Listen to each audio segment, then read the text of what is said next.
em ra đái trên núi đồi quê hương.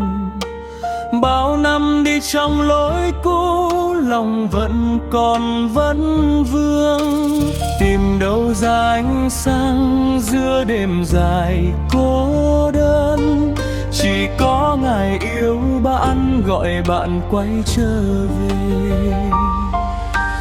Chúa Giêsu đã đến mang ân điển cứu đời, chết thay cho tội lỗi, mở lối sống muôn đời.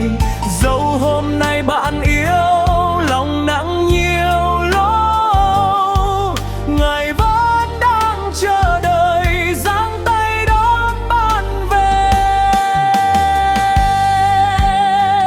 Hãy đến với Chúa Giêsu, Ngài yêu bạn thôi. Dù bao nhiêu lỗi lầm Ngài vẫn thứ tha. Hỡi người cha đai ơi, đừng quay lưng nữa.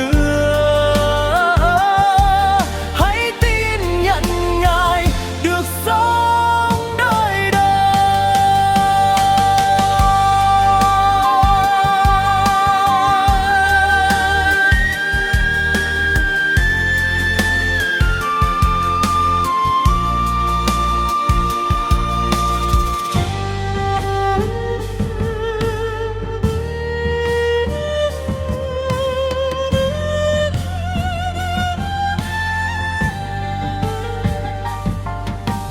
Chúa Giêsu đã đến mang ân điển cứu đời, chết thay cho tội lỗi, mở lối sống muôn đời.